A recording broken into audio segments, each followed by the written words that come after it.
O imposto de renda é reconhecido por ter imenso potencial arrecadatório.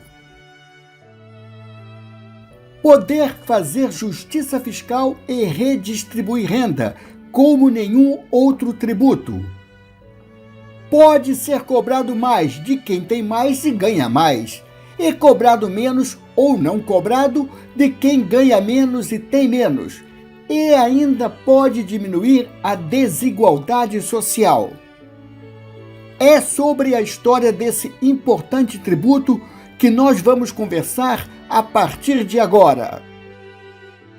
A trajetória do imposto de renda é marcada por pressões de grupos, normalmente poderosos, no sentido de não pagar esse tributo e não dar a contribuição que deveriam, para que tenhamos modelo tributário mais justo e de acordo com a capacidade econômica do contribuinte, como preconiza a Constituição brasileira.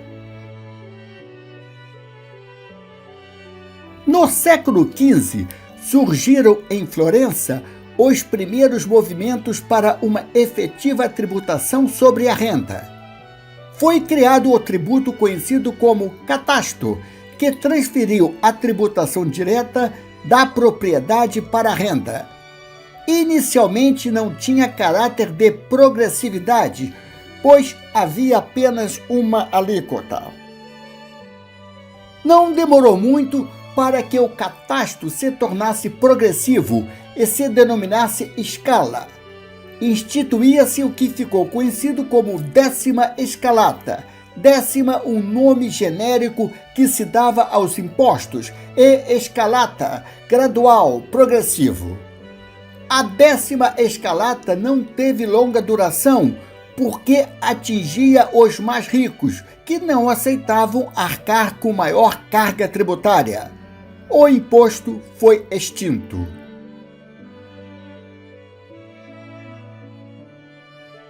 Em 1710, na França, Luís XIV instituiu o dixième, que incidia sobre os rendimentos das pessoas físicas com uma alíquota de 10%.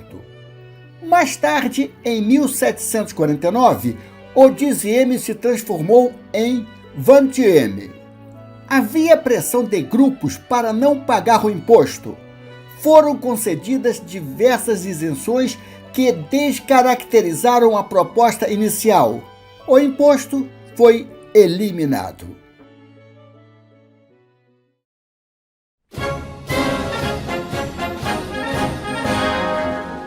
No final do século XVIII, a Grã-Bretanha estava ameaçada pela França de Napoleão Bonaparte e necessitava angariar recursos para o financiamento da provável guerra.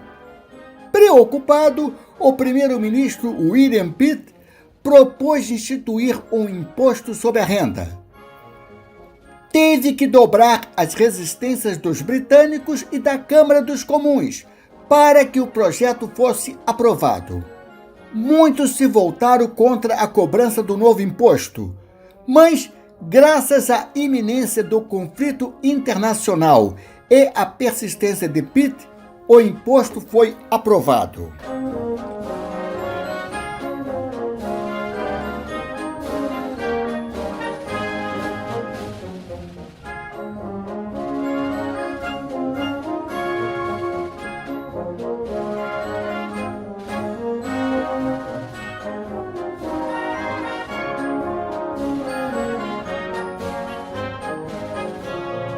Em 18 de junho de 1815, os franceses foram derrotados em Waterloo, Bélgica. Acabou o conflito e o imposto foi suspenso. Havia sido instituído somente para o financiamento da guerra. Na Grã-Bretanha, o imposto de renda voltaria a ser cobrado em 1842.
O imposto de renda demorou a ser instituído no Brasil por força de pressões dos que não queriam arcar com o ônus tributário.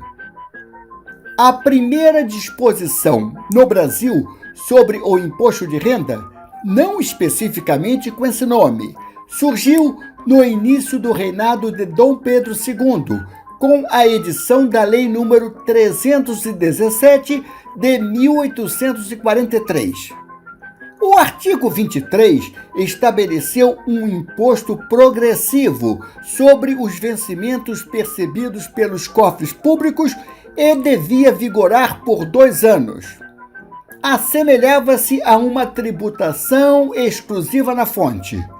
Alcançava de forma progressiva apenas os que recebiam rendimentos dos cofres públicos. A reação foi tamanha que foi suprimido antes do prazo estabelecido na lei. Foi a primeira tributação pontual sobre a renda no Brasil e também a primeira suspensa por pressões dos contribuintes. A primeira sinalização de R$1 e definitivo imposto sobre a renda remonta a 1867, quando o Visconde de Jequitinhonha expôs e defendeu sua implementação, sem, no entanto, lograr êxito. A reação contrária falou mais alto. Afonso Celso, o Visconde de Ouro Preto, quando ministro da Fazenda, preocupado em reorganizar o sistema tributário, consultou em 1879 os maiores financistas da época sobre a conveniência de instituir o imposto sobre a renda. As opiniões ficaram divididas. A posição de conceituados financistas chamou a atenção dos parlamentares. Ainda em 1879, uma comissão presidida pelo Visconde de Ouro Preto apresentou à Câmara dos Deputados proposta de instituição do imposto sobre a renda. A pressão para a não cobrança foi maior e a ideia foi rejeitada. O projeto não se converteu em lei. Em 1883, o conselheiro Lafayette, ministro da Fazenda, instituiu uma comissão para rever as rendas gerais, provinciais e municipais. Essa comissão elaborou um projeto sugerindo a criação do imposto sobre a renda. Mais uma vez venceu o temor de que o país não estava preparado para um imposto complexo e de larga repercussão. O projeto não foi aprovado.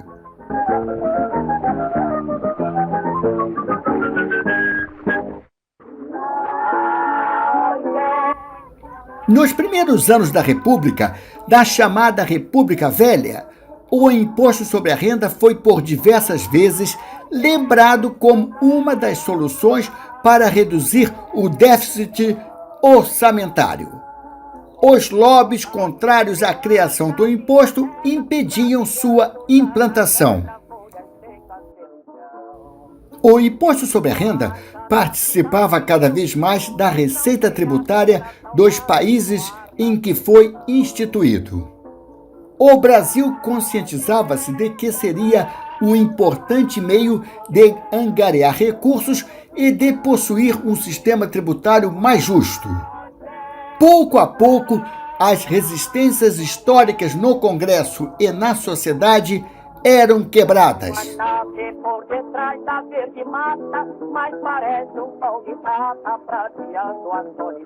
No último dia de 1922, teríamos a principal notícia tributária do ano e da década.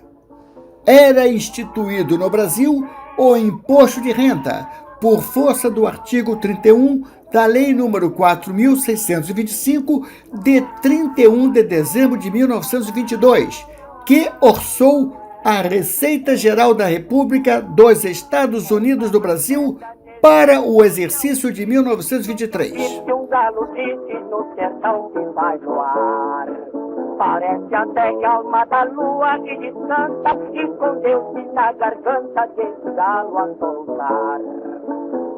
Não há alguém que amar no ar com esse dozentão. Não há alguém que amar no ar com esse dozentão. A gente dizia que essa terra sem poesia não faz salto dessa lua nem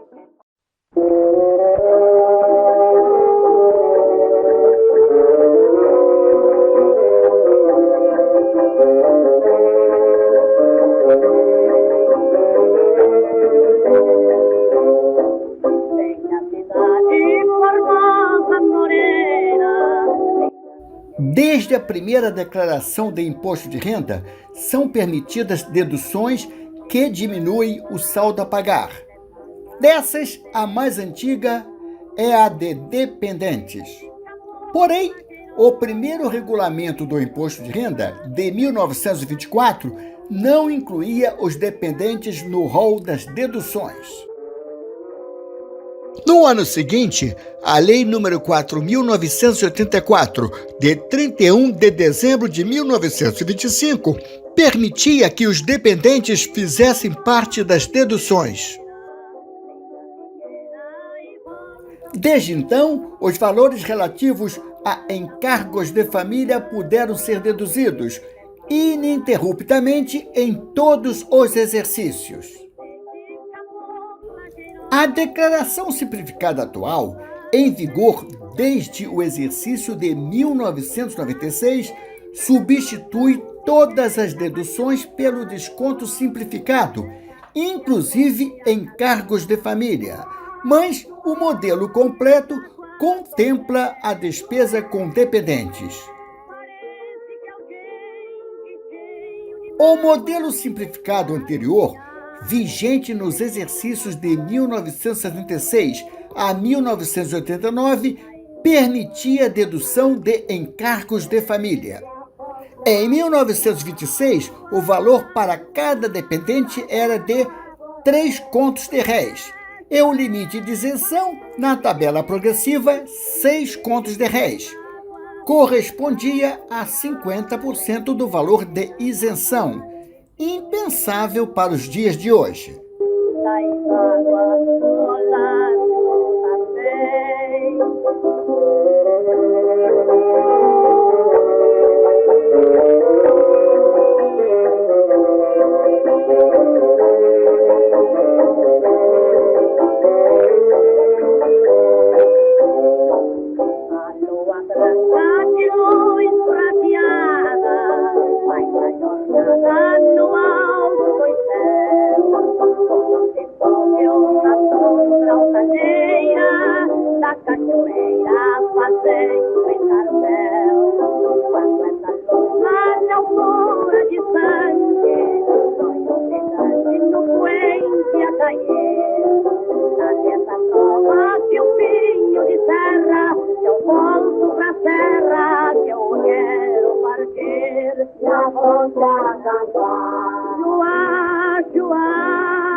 Al Capone, o mais famoso gangster americano, cometeu inúmeros crimes, vários assassinatos, chantagens, subornos e contrabando, mas só foi preso em 1931 por sonegação do imposto de renda, após mais de 2 anos de investigação pela equipe comandada pelo agente especial Frank Wilson.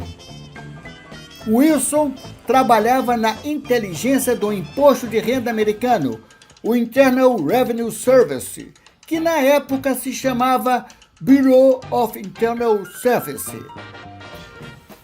Wilson e sua equipe examinaram cerca de 2 milhões de documentos nos estabelecimentos de Al Capone. Em 1930, Wilson e seu grupo descobriram documentos com registros de operações de jogo. Nos livros contábeis de Al Capone, havia anotações que permitiam rastrear elevados pagamentos feitos a Al Capone, tudo sem declarar imposto de renda. O imposto de renda americano já tinha as provas que poderiam condenar Al Capone. Veio o julgamento.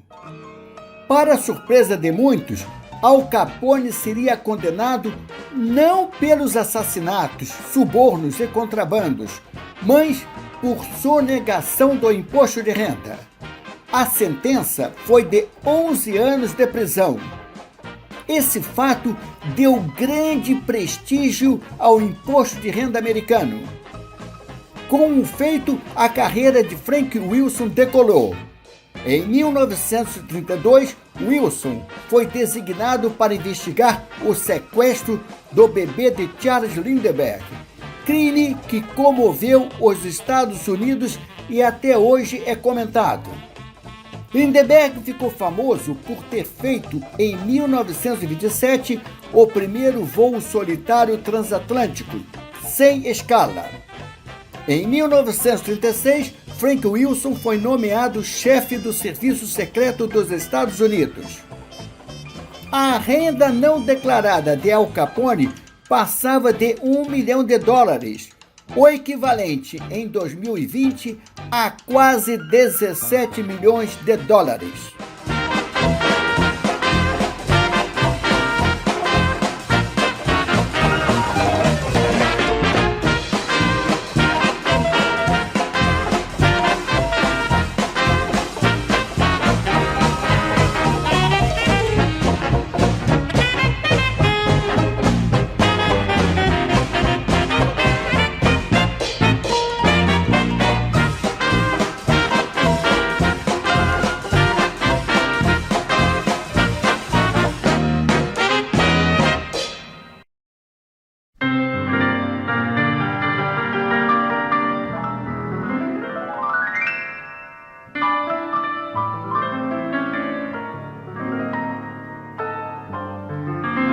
Não se pode cometer o anacronismo de julgar fatos ocorridos há 80, 90 anos com os valores de hoje. Em alguns momentos da nossa história, a mulher foi discriminada no imposto de renda. Não foi um fato isolado. Por exemplo, somente com a publicação do decreto número 21.076, de 24 de fevereiro de 1932, a mulher pôde votar no Brasil. Vamos mostrar algumas situações em que a mulher foi prejudicada no imposto de renda. O artigo 40 do Regulamento do Imposto de Renda de 1926 dispunha que, quando os cônjuges fizessem separadamente declarações de rendimentos, unicamente a um seria concedida a dedução de dependentes. Podia ser o marido ou a esposa. O decreto número 21.554, de 20 de junho de 1932, substituiu o texto para permitir somente ao marido a dedução. O Decreto-Lei número 4.419, de 29 de junho de 1942, criou, no quadro permanente do Ministério da Fazenda, 150 cargos de contador. Na época, a fiscalização do imposto de renda era exercida pelo contador. O Ministério da Fazenda entendia que o provimento do cargo fosse exclusivo por pessoas do sexo masculino. Em defesa dessa tese, o ministro da Fazenda encaminhou exposição de motivos ao presidente da República, que aprovou o pedido conforme Diário Oficial da União, de 21 de outubro de 1942.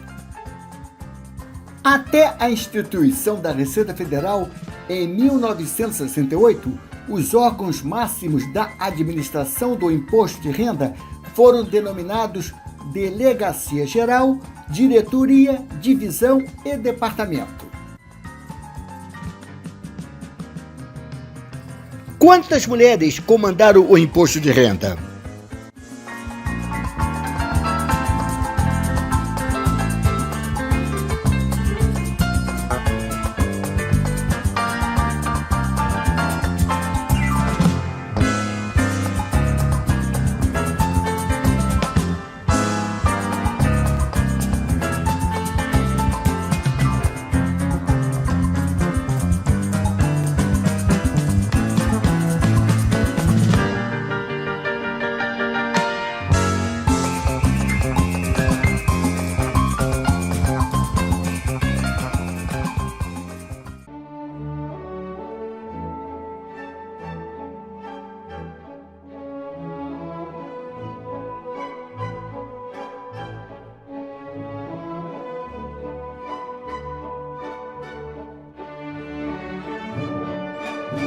Em 1944, um marco na história do imposto de renda no Brasil. Alcançaria o primeiro lugar em arrecadação.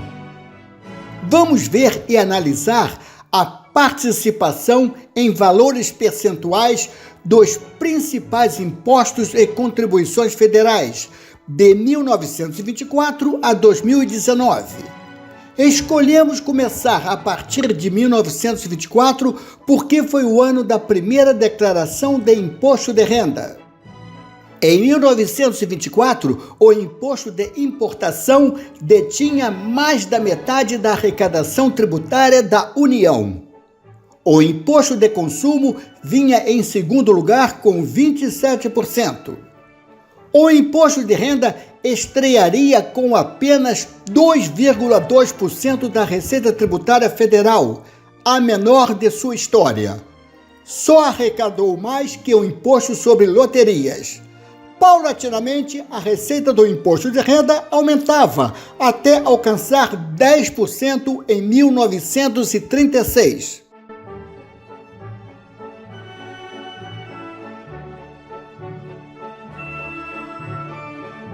Na segunda metade da década de 1930, a participação do imposto de importação diminuiu consideravelmente por dois motivos. Primeiro, a crise mundial, culminando com a Segunda Guerra, trouxe reflexos no comércio exterior e, consequentemente, na receita do imposto de importação. Segundo, em 1938, o presidente Getúlio Vargas alterou a política aduaneira e criou barreiras alfandegárias, dificultando a importação de produtos e desenvolvendo a indústria brasileira.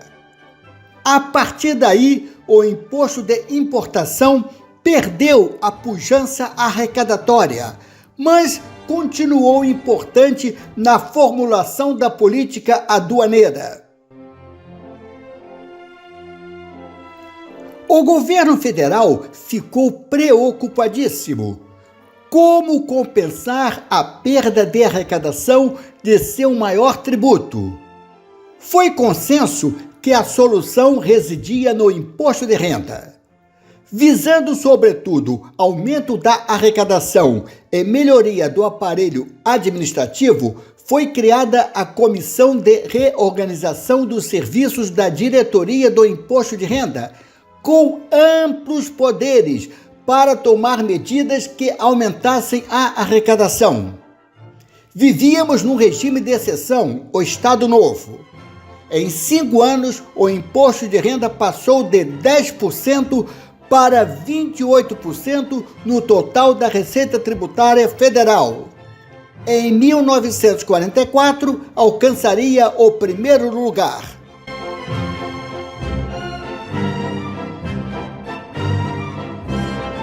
A Constituição de 1946 determinou que 10% da receita do imposto de renda seria destinada aos municípios.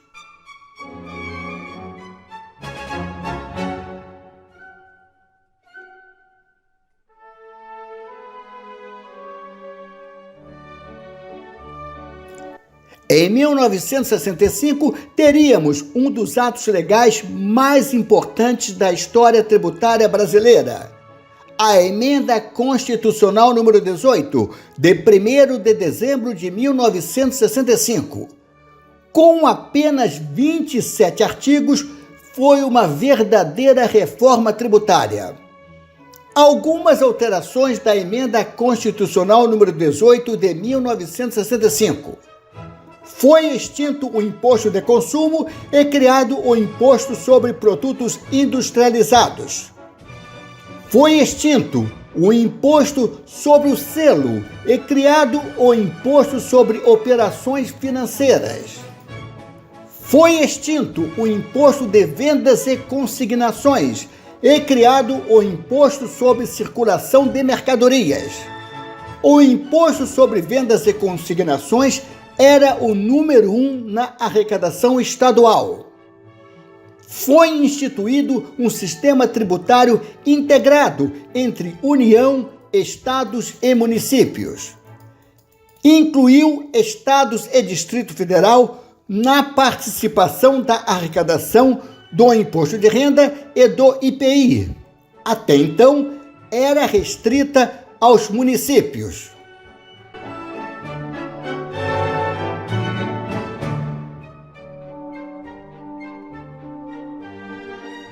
A partir da década de 1970, o IPI, pouco a pouco, teve menor participação.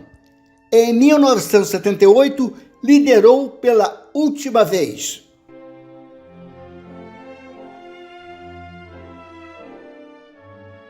A partir de 1986, começa a arrecadação do COFINS, que hoje só perde em receita para o imposto de renda. 3 anos depois, era a vez da contribuição social sobre o lucro líquido. A Constituição de 1988 aumentou a participação dos estados e Distrito Federal na arrecadação do imposto de renda para 21,5% e a dos municípios para 22,5%.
No exercício de 2020, a maior alíquota da tabela progressiva do Imposto de Renda à Pessoa Física foi 27,5%.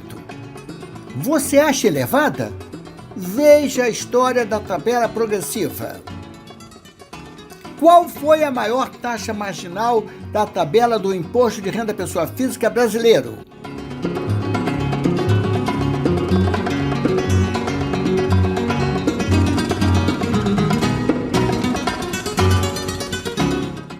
A nossa maior alíquota atingiu 65% nos exercícios de 1963 a 1965. É a maior alíquota do mundo.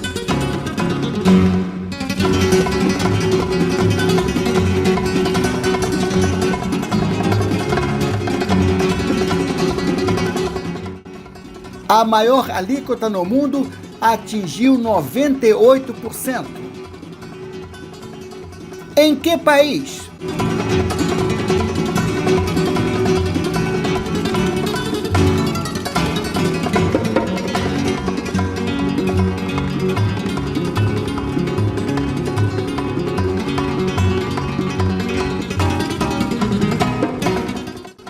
No Reino Unido.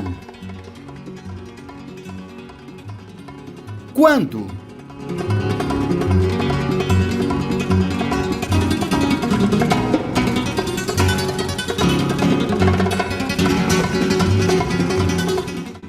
Em dois momentos, de 1941 a 1952 e de 1974 a 1978. É preciso que se considerem duas observações sobre a tabela progressiva. Primeiro, a tabela progressiva não incide sobre o rendimento bruto, mas sobre o que hoje se chama de base de cálculo, que, resumidamente, é a diferença entre o rendimento bruto e as deduções. Portanto, a alíquota efetiva é menor que o percentual da tabela. Segundo, a tabela é importante para a arrecadação e também para se fazer justiça fiscal, mas não incide sobre rendimentos isentos e não tributáveis.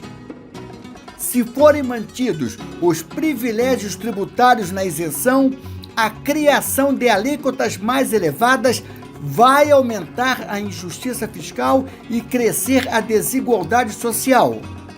Em 2020, a maior parte do rendimento isento decorreu do capital e a maior parte do tributável proveio do trabalho. O sítio da Receita Federal mostra as maiores isenções no exercício de 2019, ano calendário de 2018.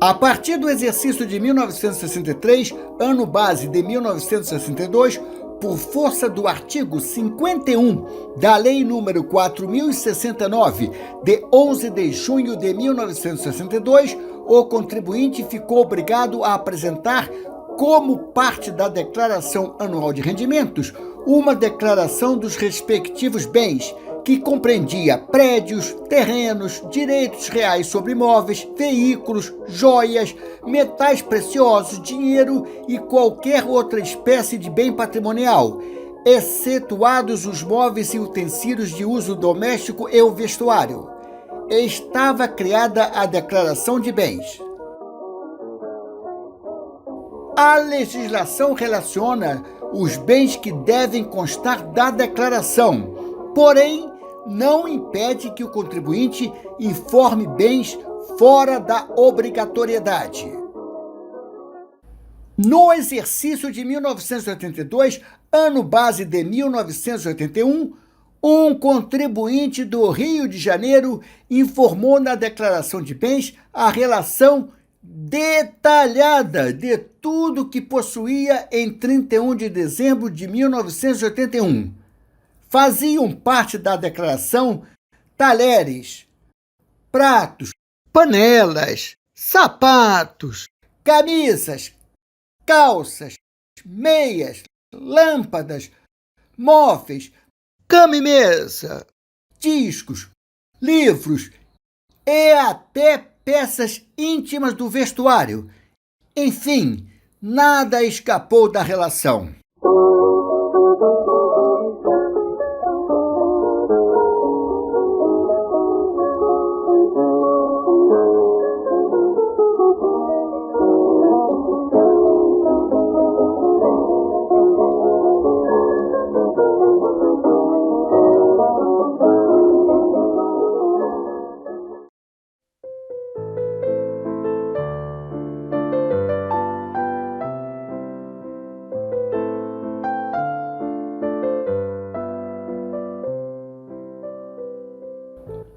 O imposto de renda teve seu mensalão, mas nada tem a ver com a ação penal 470. O artigo 3º do Decreto-Lei número 2.396, de 21 de dezembro de 1987, determinou que o contribuinte que tivesse percebido de mais de uma fonte pagadora rendimentos sujeitos à tributação devia recolher trimestralmente a diferença de imposto calculado com base em tabela especial e de acordo com instruções baixadas pelo ministro da Fazenda. Começou a vigorar a partir de 1º de janeiro de 1988. Na declaração de rendimentos do exercício de 1989, ano base de 1988, foi criado um campo para a complementação trimestral, conhecida também como trileão, em função de o recolhimento ser trimestral e do leão da Receita Federal. O artigo 7º da Lei nº 8.383, de 30 de dezembro de 1991, promoveu duas alterações. Facultou o recolhimento e a apuração passou a ser mensal. Essa antecipação foi denominada recolhimento complementar ou imposto complementar. Não tinha sentido chamá-lo de trileão, pois a apuração passou a ser mensal. Ficou conhecido como mensalão. Em 2005, foi denunciado um esquema de corrupção e desvio do dinheiro público, em que alguns parlamentares que compunham a chamada base aliada recebiam periodicamente recursos para dar apoio ao governo federal e votar a favor de projetos de interesse governamental. O deputado federal Roberto Jefferson batizou esse esquema de mensalão e assim ficou conhecido. Transformou-se na ação penal 470. O mensalão do imposto de renda nada tem a ver com a ação penal 470. Nas declarações do imposto de renda, a partir de 2006, a palavra mensalão foi suprimida. Ficou o nome técnico Imposto Complementar.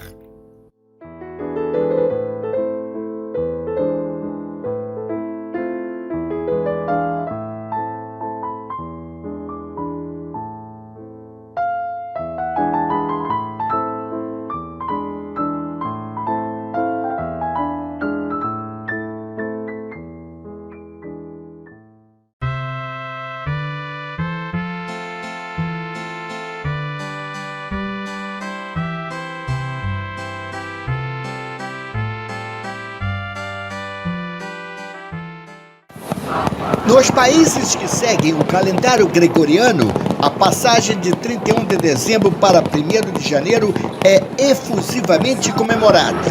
Começa um novo ano. Desde a primeira declaração de imposto de renda, De 1924, os dados informados se referem a rendimentos recebidos entre 1º de janeiro e 31 de dezembro. Hoje se chama ano calendário. Nem sempre teve esse nome. Até 1962, não havia nome técnico para definir o período de recebimento dos rendimentos.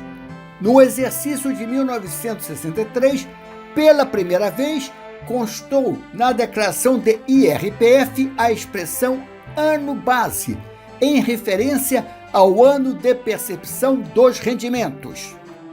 Em função da Lei nº 8.383, de 30 de dezembro de 1991, no exercício de 1993, a declaração de rendimentos passou a denominar-se Declaração de Ajuste Anual e a expressão ano base foi substituída por ano calendário.